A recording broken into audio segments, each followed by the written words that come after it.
Hey there everyone, this is Redneck Brian again. I have a question for anyone who could help me. If you saw my second to last video, or it might come up as my last video before this one. My Massey Ferguson, it's not bad in third gear, but it needs more speed.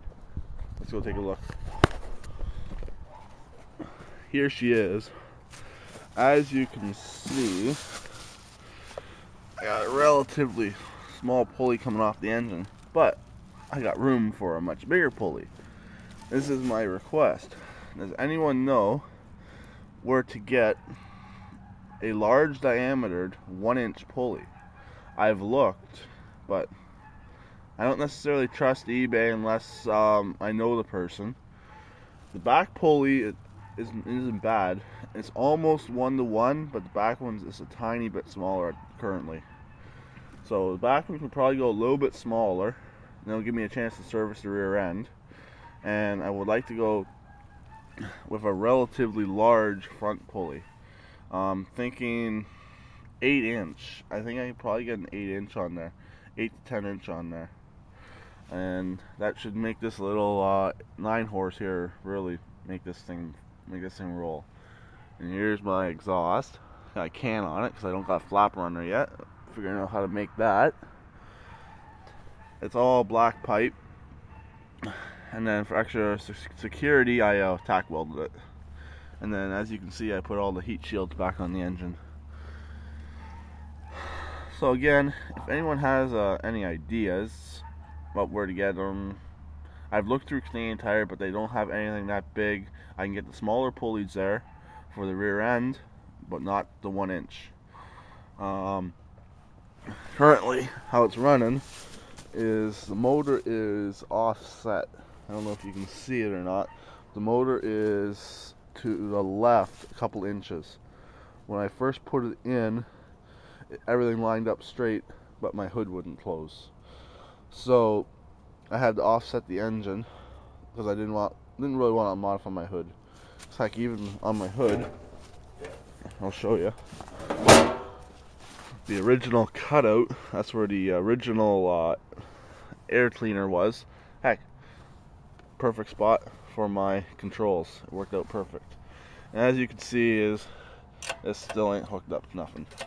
I gotta get a modified cable because I gotta do throttle cable in here.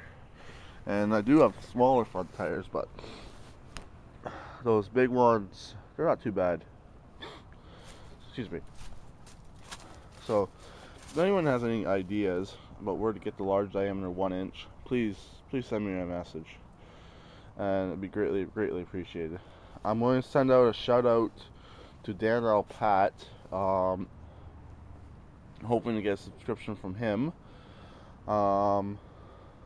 As you've seen, I did do a shout out video, so hopefully everyone else I sent out a message to will subscribe me. We'll have 10 more subscribers to do a shout out video too. So I gotta write one out to Dan when I get back in the house, asking for a subscription. And I think there could be a couple others. I'm not sure offhand, but I know Dan has made tractors go quite quick in the past. So if anyone else knows how to, please send me a line. I love speed. I'm already in the works of building a an anti-wheelie bar for this, but it will still do wheelies, but she gets pretty scary sometimes. When she's warm and it's warm out, she can pop quite good. And then also I'm going to be doing an electric ignition on here. I hate the pull start, but to do that, the stupid motor flywheel has no ring gear, so I'll have to change the flywheel, add the starter. It has the mount for the starter. Then I should add a generator system. Oh, and if anyone else knows where to get a 12-volt starter for one of these, or do I have to go with the 110? Because I don't know, as you may or not know, it is a snowblower engine. So they primarily came with the 110 starters. I don't necessarily want 110. I got a battery box. I got a solenoid underneath from the stock engine. So if anyone can help me out, it'd be greatly appreciated. Thank you. Bye. Merry Christmas.